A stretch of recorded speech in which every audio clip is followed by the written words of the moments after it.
ये आदमी इस टाइम दुनिया के सबसे खतरनाक जगह पर है, जिसे बरमूडा ट्रायंगल के नाम से जाना जाता है। वो यहाँ इस जगह के बारे में इंफॉर्मेशन कलेक्ट करने आया था, लेकिन कुछ समय बाद अचानक समुद्र का मौसम खराब हो जाता है। तेज बारिश शुरू हो जाती है और अचानक विशाल लहरें उठने लगती हैं। कुछ ही देर में एक भयंकर तूफान उसकी ओर बढ़ने लगता है और वो तूफान उसकी पूरी नाव को निगल जाता है। जब गुलिवर को होश आता है तो वो खुद को एक अजीब हालत में पाता है। उसका पूरा शरीर जमीन पर बंधा हुआ होता है और उसे छोटे छोटे इंसानों ने रस्सियों से कसकर बांध रखा होता है। उनमें से एक छोटा सैनिक जनरल एडवर्ड गुलिवर से कहता है कि उसे गिरफ्तार किया गया है। उस पर आरोप है कि उसने उनके दुश्मनों ब्लेफस्कू के लोगों की मदद की है, लेकिन गुलिवर को उनकी बातें समझ नहीं आती। वो पूरी ताकत लगाकर उठने की कोशिश करता है, क्योंकि उसे लगता है कि शायद वो सपना देख रहा है। लेकिन जैसे ही वो खड़ा होने की कोशिश करता है, छोटे छोटे लोग फिर से उसे रस्सियों से खींचकर गिरा देते हैं। इसके बाद गुलिवर बेहोश हो जाता है। आखिर ये सब क्या है और गुलिवर यहाँ कैसे पहुंचा, इसे समझने के लिए थोड़ा पीछे चलते हैं। गुलिवर एक मोटा सा साधारण जिंदगी जीने वाला इंसान है। गुलिवर एक कंपनी में डॉक्यूमेंट डिलीवरी का काम करता है। उसका काम सिर्फ ऑफिस के अंदर फाइलें और कागज एक जगह से दूसरी जगह पहुंचाना है। एक दिन कंपनी में एक नया कर्मचारी डैनियल आता है, जिसे ट्रेनिंग देने की जिम्मेदारी गुलिवर को दी जाती है। डैनियल बहुत मेहनती इंसान होता है। वो अपने काम को लेकर बेहद गंभीर रहता है, लेकिन गुलिवर बिल्कुल उल्टा है। वो कई सालों से उसी पद पर काम कर रहा है और अपनी जिंदगी में आगे बढ़ने की उसने कभी कोशिश ही नहीं की। उसे वही पुराना एक जैसा काम करते रहना पसंद है और वो अपनी क्षमता का इस्तेमाल भी नहीं करता। उस दिन गुलिवर डैनियल को कंपनी के अंदर फाइलें पहुंचाने का तरीका सिखा रहा होता है। इसी दौरान जब वे लोग एक एडिटर के पास दस्तावेज देने जाते हैं, तब अचानक डैनियल उस एडिटर से बातचीत करने लगता है। वो कहता है कि उसे उनके लिखे हुए लेख बहुत पसंद हैं। ये देखकर गुलिवर डैनियल को डांटने लगता है। वो उसे समझाता है कि उनकी तरह डॉक्यूमेंट डिलीवरी करने वाले कर्मचारियों को ज्यादा बोलना नहीं चाहिए। उन्हें हमेशा चुपचाप अपना काम करना चाहिए और कभी भी ऐसा कुछ नहीं करना चाहिए जिससे वे दूसरों की नजर में आ जाए। गुलिवर के मुताबिक उनका स्तर कंपनी के बड़े अधिकारियों से बिल्कुल अलग है। उसी दौरान गुलिवर की मुलाकात एक महिला एडिटर डार्सी से होती है। असल में गुलिवर उसे काफी समय से पसंद करता है, लेकिन उसके अंदर इतना साहस नहीं है कि वो उसे डेट पर चलने के लिए पूछ सके। इसलिए वो बस दूर से ही उसे पसंद करता रहता है और अपने मन की बात कभी नहीं कह पाता। लेकिन उसी शाम एक अजीब घटना होती है। डैनियल अचानक गुलिवर के कमरे में आता है और बताता है कि उसे प्रमोशन मिल गया है। ये सुनकर गुलिवर पूरी तरह हैरान रह जाता है, क्योंकि डैनियल को काम शुरू किए हुए अभी ज्यादा समय भी नहीं हुआ था और अचानक उसे इतनी बड़ी प्रमोशन मिल गई। असल में डैनियल को उसी विभाग का हेड बना दिया जाता है जहां गुलिवर कई सालों से काम कर रहा था, और वही गुलिवर पिछले 10 सालों से उसी बोरिंग डॉक्यूमेंट ट्रांसफर के काम में फंसा था। और यही कारण था कि वो कभी डार्सी को डेट पर चलने के लिए नहीं पूछ पाया। असल में गुलिवर में कभी भी इतना साहस नहीं था कि वो अपने जीवन में कोई बड़ा कदम उठा सके। लेकिन उस दिन डैनियल की बातें सुनने के बाद गुलिवर सोचने पर मजबूर हो जाता है। काम खत्म होने के बाद वो अपनी सारी हिम्मत जुटाता है और सीधे डार्सी के ऑफिस में पहुंच जाता है ताकि उसे डेट पर चलने के लिए पूछ सके। लेकिन जैसे ही वो वहां पहुंचता है, वो अचानक घबरा जाता है। इसलिए वो बहाना बना देता है कि वो बस कुछ दस्तावेज देने आया है। इतना कहकर वो मेज से एक कागज उठा लेता है। ये देखकर डार्सी उससे पूछती है कि क्या वो ट्रैवल आर्टिकल लिखने के लिए यूज करना चाहता है। गुलिवर के पास कोई वजह नहीं थी तो वो हाँ कह देता है। डार्सी को ये सुनकर काफी हैरानी होती है, क्योंकि उसे पहले कभी पता ही नहीं था कि गुलिवर को लेखन में दिलचस्पी है या उसने दुनिया में कहीं घूमने की बात भी की है। लेकिन गुलिवर थोड़ा डींग मारने वाला इंसान होता है। वो झूठ बोलना शुरू कर देता है और कहता है कि वो दुनिया के कई देशों की यात्रा कर चुका है। वो दावा करता है कि वो न्यूजीलैंड, मेक्सिको और यहाँ तक कि अफ्रीका तक घूम चुका है और वहाँ के बारे में लेख भी लिख चुका है। फिर वो कहता है कि ट्रैवल राइटिंग उसका सपना रहा है। डार्सी ये सुनकर बहुत प्रभावित हो जाती है और उससे कहती है कि वो अपना लिखा हुआ कोई आर्टिकल उसे दिखाए। गुलिवर तुरंत वादा कर देता है कि वो अगले दिन अपना ट्रैवल आर्टिकल लेकर आएगा। बात खत्म होने के बाद डार्सी गुलिवर की तारीफ भी करती है। वो कहती है कि उसे अच्छा लगा कि गुलिवर ने खुद को इतने आत्मविश्वास के साथ पेश किया। लेकिन सच्चाई ये होती है कि गुलिवर ने जो कुछ भी कहा था वो सब झूठ था। उस रात गुलिवर बहुत कोशिश करता है कि वो खुद से एक ट्रैवल आर्टिकल लिख सके, लेकिन चाहे जितनी कोशिश करे उसके दिमाग में कुछ भी नहीं आता। आखिरकार वो एक गलत फैसला लेता है। वो इंटरनेट से एक ट्रैवल आर्टिकल कॉपी कर लेता है और थोड़ा बदल कर उसे अपना बना देता है। अगले दिन जब डार्सी उस आर्टिकल को पढ़ती है तो उसे वो बहुत पसंद आता है। वो गुलिवर की जमकर तारीफ करती है। फिर डार्सी कहती है कि उसके पास गुलिवर के लिए एक खास काम है। वो चाहती है कि गुलिवर एक ट्रैवल असाइनमेंट पर जाए और वहां से एक नया आर्टिकल लिख कर लाए। डार्सी चाहती है कि गुलिवर एक ट्रैवल आर्टिकल लिखे जिसका विषय होगा बर्म्यूडा ट्रायंगल और उसके आसपास के आइलैंड। इस काम के लिए गुलिवर को लगभग 3 हफ्तों की यात्रा करनी होगी। बात खत्म होने के बाद गुलिवर तुरंत उस यात्रा के लिए निकलने का फैसला कर लेता है। वो बर्मुडा पहुंचता है और वहां से एक छोटी नाव किराए पर लेकर बर्मुडा ट्रायंगल की ओर निकल पड़ता है। हालांकि ये काम उसने पहले कभी नहीं किया था, लेकिन अब उसके पास कोई दूसरा विकल्प भी नहीं था, इसलिए वो अकेले ही इस खतरनाक यात्रा पर निकल जाता है। लेकिन कुछ समय बाद अचानक समुद्र का मौसम खराब हो जाता है और इसके बाद क्या होता है वो हम शुरुआत में ही देख चुके हैं। जब उसे दोबारा होश आता है तो वो देखता है कि उसे उन छोटे लोगों के शहर में लाया जा चुका है। वे सभी उसे पकड़कर सीधे राजा के सामने ले जाते हैं। गुलिवर उनसे पूछता है कि आखिर वो इस समय कहाँ है। तब वे बताते हैं कि इस शहर का नाम लिलीपुट है। वहाँ के लोग गुलिवर को विशालकाय दानव कहकर बुलाते हैं और ये भी शक करते हैं कि वो बेलफास्कू का जासूस हो सकता है। राजा आदेश देता है कि गुलिवर को जेल में बंद कर दिया जाए। जेल में पहुंचने के बाद गुलिवर की मुलाकात होराशियो नाम के एक छोटे आदमी से होती है जो उसी की तरह कैद में रखा गया था। होराशियो गुलिवर को बताता है कि वो इस जेल में इकलौता कैदी नहीं है। फिर वो अपनी कहानी सुनाता है। असल में उसे यहाँ इसलिए कैद किया गया है क्योंकि उसने राजकुमारी मैरी की तरफ प्यार भरी नजरों से देखा था और राजकुमारी मैरी दरअसल जनरल एडवर्ड की मंगेतर थी। गुलिवर को ये बात समझ नहीं आती। उसे हैरानी होती है कि सिर्फ राजकुमारी को पसंद करने की वजह से किसी को जेल में डाल दिया गया। तब होराशियो समझाता है कि वो सिर्फ एक साधारण इंसान है। ऐसे में किसी राजकुमारी से प्यार करना लगभग नामुमकिन है जब तक कि वो कोई बहादुरी का बड़ा काम करके राजा को प्रभावित न कर दे। लेकिन ये काम भी लगभग असंभव था क्योंकि उसकी तुलना हमेशा जनरल एडवर्ड से की जाती थी जो पहले से ही बहुत शक्तिशाली और फेमस था। उधर जनरल एडवर्ड गुप्त रूप से नेटवर्क के जरिए गुलिवर के बारे में बातें करता रहता है और उसे थोड़ा मूर्ख और बेवकूफ समझता है। कुछ समय बाद गुलिवर को जेल से बाहर लाया जाता है। वे लोग उसके शरीर पर कुछ खास उपकरण लगा देते हैं ताकि उसे कंट्रोल किया जा सके और जरूरत पड़ने पर उससे काम लिया जा सके। अब गुलिवर को लगभग एक हथियार की तरह इस्तेमाल किया जाने लगा था। इसी दौरान खबर मिलती है कि बेलफास्कू के लोग भी शहर के आसपास दिखाई देने लगे हैं। थोड़ी ही देर बाद वे चोरी छिपे शहर में घुस आते हैं और आग लगाकर अफरा तफरी मचाने लगते हैं। हालात बिगड़ते देख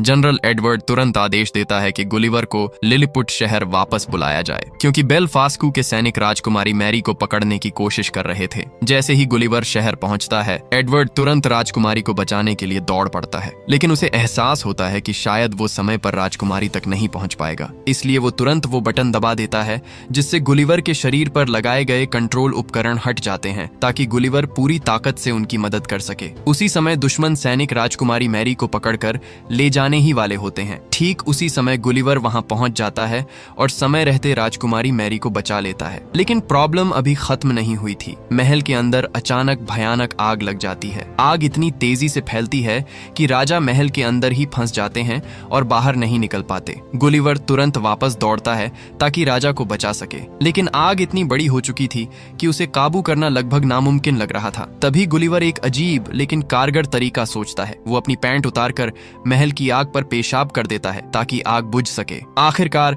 उसका ये तरीका काम कर जाता है। आग बुझ जाती है और राजा की जान बच जाती है। महल में मौजूद सभी लोग गुलिवर का दिल से धन्यवाद करते हैं। अब उन्हें समझ आ जाता है कि गुलिवर बेलफास्कू का जासूस नहीं है जैसा वे पहले सोचते थे। राजा खुश होकर गुलिवर और होराशियो को धन्यवाद देने के लिए एक भव्य दावत में बुलाते हैं। दावत के दौरान राजा गुलिवर से पूछते हैं कि वो आखिर कहां से आया है। शुरुआत में वहां मौजूद सभी लोग सोचते थे कि शायद वो किसी ऐसे रहस्यमयी आइलैंड से आया है जहां जाने की हिम्मत कोई नहीं करता। ये सुनकर गुलिवर पूछता है कि वो रहस्यमयी आइलैंड आखिर कहां है। तब राजा बताते हैं कि वो घने कोहरे के उस पार स्थित है, लेकिन गुलिवर कहता है कि वो वहां से नहीं आया, वो तो मैनहट्टन नाम के एक आइलैंड से आया है। ये सुनकर राजा और बाकी लोग सोचने लगते हैं कि शायद गुलिवर मैनहट्टन आइलैंड का राष्ट्रपति है। गुलिवर भी मजाक मजाक में डींग मारते हुए कह देता है कि हाँ, वो उसी आइलैंड का सबसे ताकतवर राष्ट्रपति है। तभी राजकुमारी मैरी उससे पूछती है कि वो अपने घर वापस कब जाएगा। गुलिवर सच बताता है कि उसका जहाज तूफान में खो गया है, इसलिए फिलहाल उसे यहीं रुकना पड़ेगा। ये सुनकर राजा अपने सैनिकों को आदेश देते हैं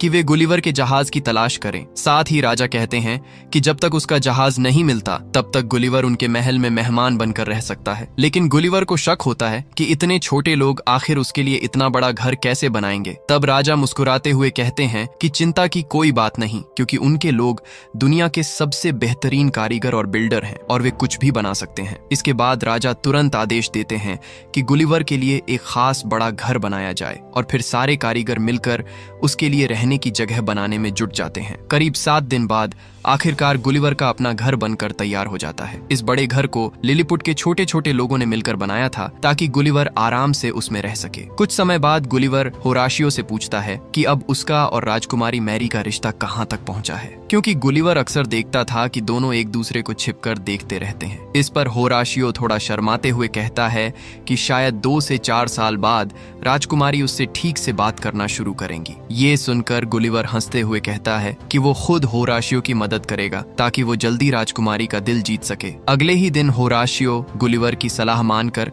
राजकुमारी से बात करने जाता है और हैरानी की बात ये होती है कि गुलिवर के बताए हुए मजेदार तरीकों से राजकुमारी सच में प्रभावित हो जाती है। इस तरह धीरे धीरे दोनों के बीच बातचीत शुरू हो जाती है। कुछ दिनों बाद जनरल एडवर्ड गुलिवर के पास आता है और उसे बताता है कि उन्हें उसका जहाज मिल गया है। लेकिन बुरी खबर ये थी कि जहाज पूरी तरह टूट चुका था और लगभग बेकार हो गया था, इसलिए उसे ठीक करने में काफी समय लगने वाला था। उसी दौरान गुलिवर की नजर अचानक अपने मोबाइल फोन पर पड़ती है। वो फोन उठाता है और देखता है कि उसमें एक नया मैसेज आया हुआ है। जब वो मैसेज खोलता है तो पता चलता है कि वो डार्सी का संदेश है। डार्सी गुस्से में लिखती है कि अब उसे सच पता चल चुका है। गुलिवर ने जो लेख उसे दिया था वो असल में इंटरनेट से कॉपी किया हुआ था। इस वजह से उसने उसे मजबूर कर दिया कि वो खुद उस विषय पर लेख लिखने के लिए यात्रा करे। और अब गुलिवर अचानक गायब भी हो गया था, जिससे उसे संपर्क करना भी नामुमकिन हो गया। इस बात से डार्सी इतनी नाराज हो जाती है कि वो लिखती है कि अब वो गुलिवर से दोबारा मिलना भी नहीं चाहती। कुछ देर बाद जनरल एडवर्ड फिर गुलिवर के पास आता है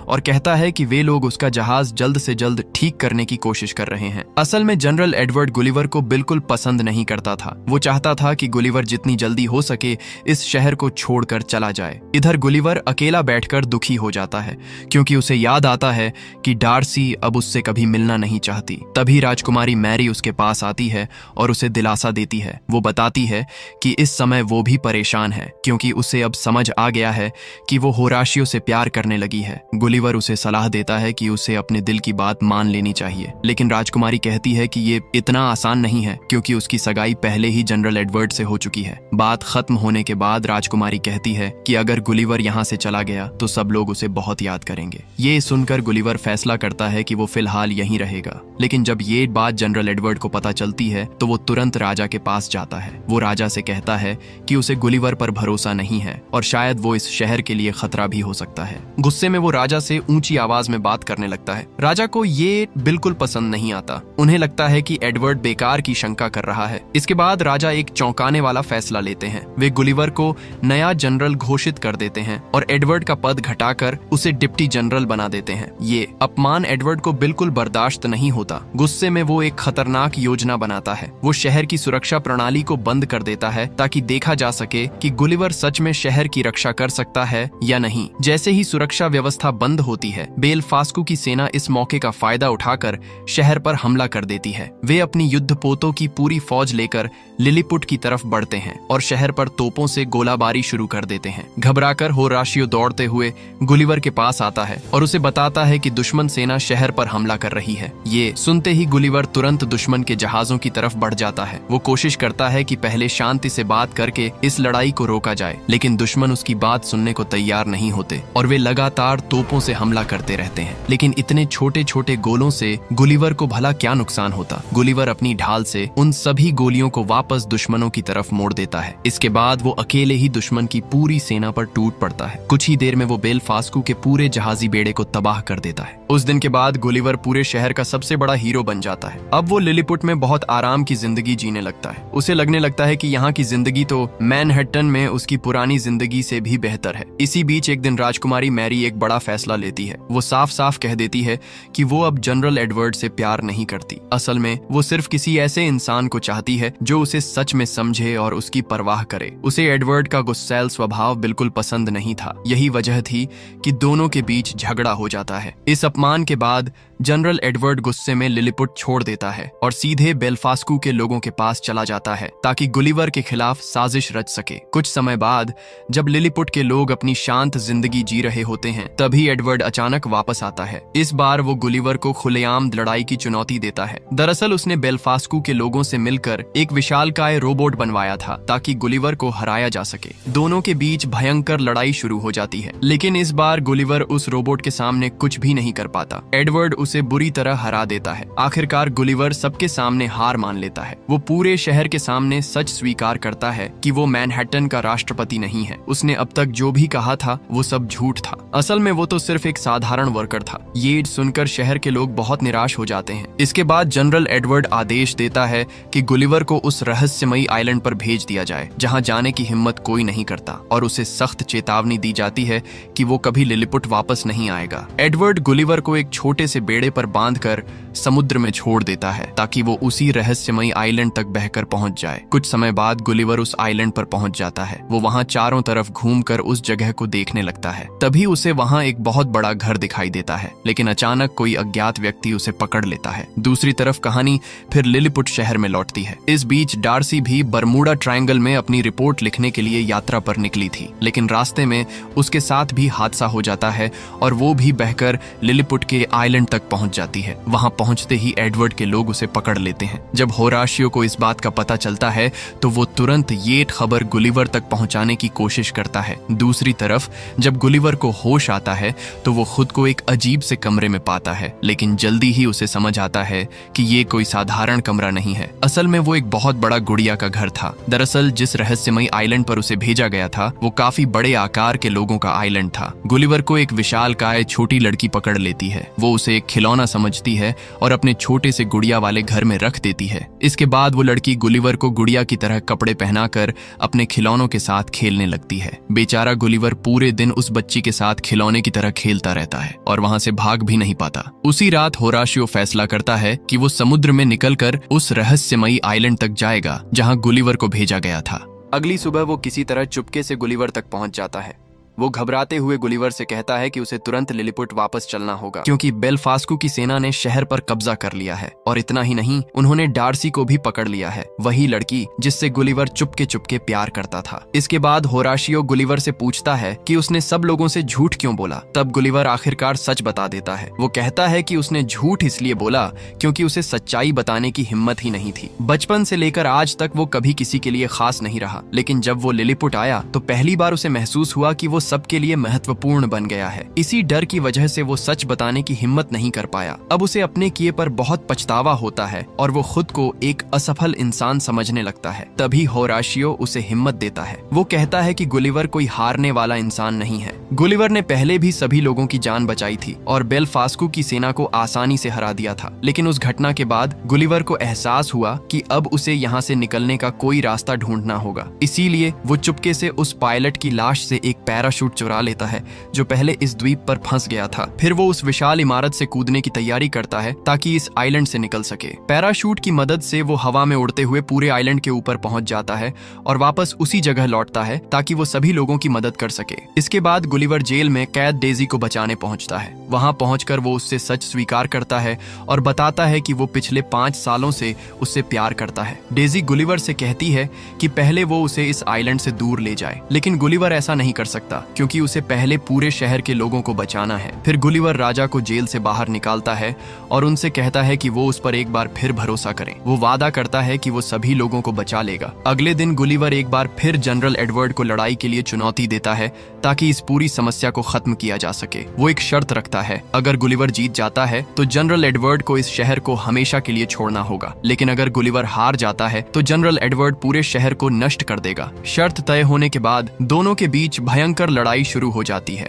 गुलिवर पूरी ताकत से शहर के लोगों की रक्षा करने की कोशिश करता है, लेकिन वो जनरल एडवर्ड के सामने ज्यादा देर टिक नहीं पाता। तभी होराशियो गुलिवर की मदद करने का फैसला करता है। वो चुपके से उस विशाल रोबोट के अंदर घुस जाता है जिसे जनरल एडवर्ड चला रहा था। अंदर जाकर वो रोबोट के सिस्टम के एक हिस्से को नष्ट कर देता है और फिर जल्दी से बाहर निकलकर गुलिवर से कहता है कि बाकी काम अब उसे खत्म करना होगा। इसके बाद गुलिवर सही मौका देखकर रोबोट पर जोरदार हमला करता है। आखिरकार गुलिवर जनरल एडवर्ड को हरा देता है और पूरे शहर के लोगों को बचा लेता है। जब सब कुछ खत्म हो जाता है तो होराशियो आखिरकार राजकुमारी मैरी से अपने दिल की बात कह देता है। राजा ये देखकर कहते हैं कि होराशियो ने बहुत बहादुरी का काम किया है और वो उसकी ईमानदारी से बहुत प्रभावित होते हैं। इसके बाद राजकुमारी मैरी की शादी होराशियो से हो जाती है। वहीं दूसरी तरफ गुलिवर को डार्सी की तरफ से एक प्यारा सा किस मिलता है, लेकिन राजा और बेलफास्कू के लोग अभी भी एक दूसरे के खिलाफ युद्ध खत्म करने को तैयार नहीं थे। तभी गुलिवर आगे आकर उन्हें समझाता है कि अगर वे लगातार युद्ध करते रहेंगे तो इससे किसी का भी भला नहीं होगा। आखिरकार उसकी बात मानकर दोनों राज्यों के राजा शांति समझौता कर लेते हैं और युद्ध समाप्त हो जाता है। इसके बाद गुलिवर और डार्सी शहर के सभी लोगों से विदा लेते हैं और अपने घर वापस लौटने का फैसला करते हैं। कुछ दिनों बाद गुलिवर और डार्सी सुरक्षित अपने घर पहुंच जाते हैं। इस रोमांचक यात्रा ने गुलिवर की जिंदगी पूरी तरह बदल दी थी। इस साहसिक अनुभव से उसने बहुत कुछ सीखा और खुद को बदल लिया। अब वो दुनिया घूमने और अपनी यात्राओं के बारे में लेख लिखने वाला लेखक बन चुका था और अब वो डार्सी के साथ एक रिश्ते में है और दोनों साथ में खुशहाल जिंदगी जी रहे हैं। इसी के साथ फिल्म यहीं खत्म हो जाती है। आप लोग इस मूवी को 5 स्टार में से कितने दोगे कमेंट में जरूर बताना और वीडियो को हाइप करके चैनल को सब्सक्राइब जरूर कर लेना।